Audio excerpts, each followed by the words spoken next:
como é que eu relaciono DNA, variação genética, espaço, tempo? Como é que funciona isso que Aves, em 1987, definiu? E lembrando que de lá para cá, a filogeografia ela teve muitos avanços. Por quê? Porque antes a gente via variação em uma sequência e hoje a gente vê em várias sequências e agora a gente vê no genoma todo. E aliado a isso, a gente antes tinha uma visão mais dos padrões, uma coisa um pouco mais visual, não tinha tanta questão estatística envolvida. E com o refinamento dessas análises, o advento das técnicas, a gente hoje tem condições, por exemplo, de estimar uma taxa de mutação por milhão de anos e com esse dado a gente consegue estimar a data de divergência de populações, de haplótipos. A gente utiliza isso também para estudos biogeográficos, filogenômicos, enfim. É uma coisa muito grandiosa mesmo e a gente vai buscar trazer aqui para vocês essas maneiras de analisar, né? Então, por exemplo, a gente tem a parte de estatística básica, que seria a determinação da diversidade genética.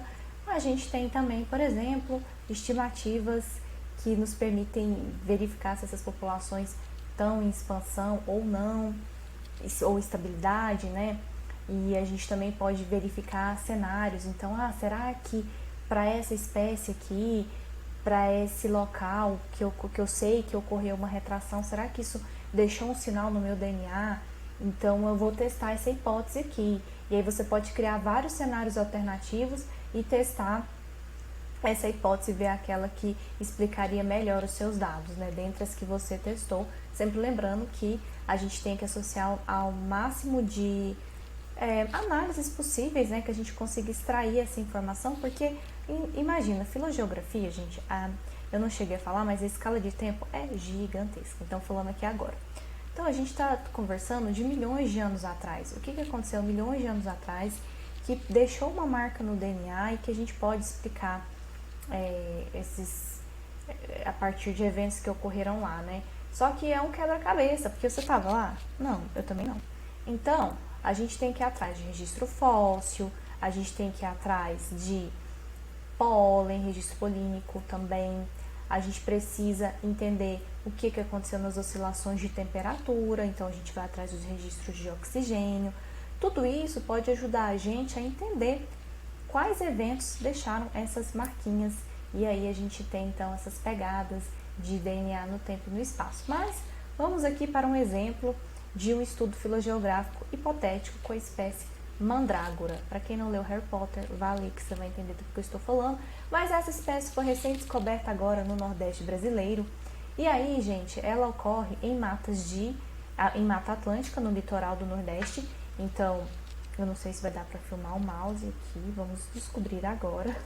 Mas acho que vai. Então, ocorre aqui na Mata Atlântica e ocorre em um local que a gente chama de brejo de altitude, que são regiões de mata no interior da Caatinga. Antigamente sim. Essas áreas de floresta no interior da Caatinga, elas eram conectadas com essas áreas de floresta aqui no litoral. E então, aqui a gente tinha grandes corredores que ia aqui para a Amazônia e tudo mais. E acontece que com as oscilações climáticas, essas áreas agora são dominadas aqui por Caatinga, e aí a gente tem o que a gente chama de relictos climáticos, ou seja, um resquício de que outrora foi a nossa Mata Atlântica, algo similar à Mata Atlântica, né? Então a gente tem esses resquícios aqui.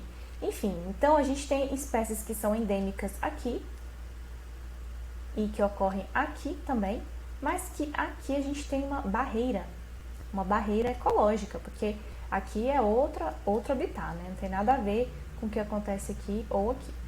Então, o que a gente pode dizer é que muito provavelmente é a mesma espécie, né? Essas populações aqui, elas têm uma história no passado compartilhada. E aí a nossa investigação aqui é tentar explicar o que é que aconteceu com a pobre da mandrágora no tempo, né? Qual sinal eu posso olhar aqui para explicar isto? Então, antes de mais nada, a gente precisa entender qual é a definição de haplótipo, porque em filogeografia vocês vão ouvir falar sempre, o tempo todo, em haplótipo. Ah, variação do haplótipo. Ah, tem haplótipo compartilhado, haplótipo não compartilhado. Então, gente, haplótipo é uma combinação única de estados alélicos de uma determinada região do DNA. Como assim? Vamos pensar aqui que eu tenho esta região aqui, esse pauzinho aqui é uma região do DNA. E aí eu tenho outro pauzinho, e outro pauzinho, e outro pauzinho. É o mesmo local, só que esse pauzinho, ele tá com leve tortinho aqui, tá vendo? O outro vai ser mais retinho, o outro vai ser, sei lá, vai estar quebrado aqui no meio. Então, para a mesma região, eu tenho variação, entendeu? Então, assim, a grosso modo, um exemplo bem tosco seria isso. Então, para uma mesma região, eu encontro variação. Essas variações, essas combinações únicas de estados alélicos para a mesma região, nos mesmos indivíduos, eu chamo de haplótipo. Então, aqui, ó, eu coloquei para vocês um fragmento de DNA e são dois, tá? São dois haplótipos que eu tenho aqui. A constituição deles é única, embora a região do DNA seja a mesma. O marcador que eu utilizei aqui foi o mesmo, mas os indivíduos de mandrágora que eu sequenciei, as minhas populações, elas se encaixam no haplótipo 1 e no haplótipo 2. Elas estão categorizadas aqui, são descritas por essas variantes genéticas. Então, novamente, haplótipo é uma combinação de estados alélicos de uma dada região. Então, no meu caso aqui, para a minha região, eu tenho duas variações. Pode ser que eu tenha nenhuma, ou seja, vai ser monomórfico, eu não vou ter variação ali? Pode. Mas aí se eu não tiver variação, que história que vai me contar? Entende? Tipo, se todo mundo é igual, eu não vou conseguir fazer diferença nenhuma. Pensa bem, se eu for pegar como marcador a cor branca do olho, como é que eu vou diferenciar as pessoas? Eu não diferencio ninguém. Todo mundo, para esse tipo de marcador fenotípico, vai ter a mesma variação. Então, ele não é informativo. A gente busca marcadores que sejam informativos, ou seja, que eu tenha uma variação na região que eu estou estudando entre os indivíduos. No meu caso aqui, a mandrágora tem dois haplótipos que caracterizam essas populações.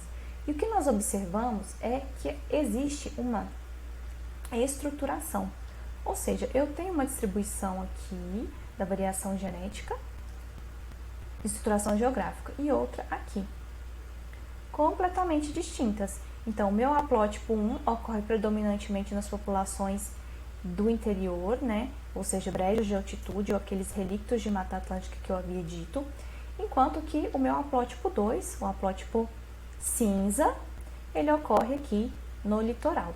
Ó, mas veja bem, aqui nessa população 5, eu tenho alguns indivíduos que têm a constituição genética do haplótipo 1.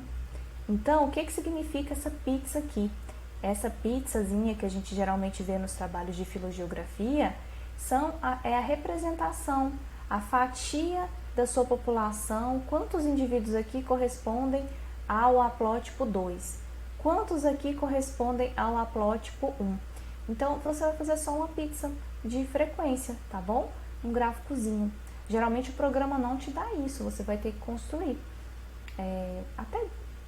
Não dá não, você vai ter que construir. Tem um outro que dá, mas aí às vezes não inclui o gap, enfim, a gente tem que fazer uma análise pormenorizada. Mas, o que isso me revela num primeiro momento? Que, muito provavelmente, essas populações, em algum momento da história, foram conectadas. E a pista que eu tenho para isso é essa variante haplotípica aqui, o número 2. Por quê? Porque eu tenho um representante aqui, ó. Se não tivesse, ainda assim, porque elas são a mesma espécie, eu poderia dizer que elas estão isoladas há muito, muito, muito tempo atrás. Então, a partir disso, a gente começa a fazer a nossa investigação. E aí eu vou começar a procurar algumas coisas. Por exemplo, será que aqui nessa região aqui da Caatinga ocorreu alguma coisa que proporcionou o isolamento? a gente já sabe que tem a área seca, né, aqui. Quando essa área seca ocorreu?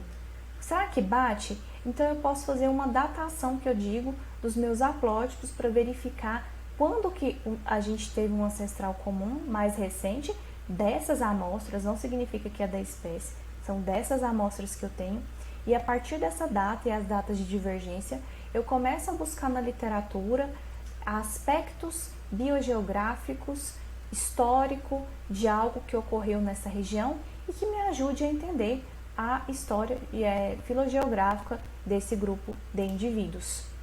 Beleza?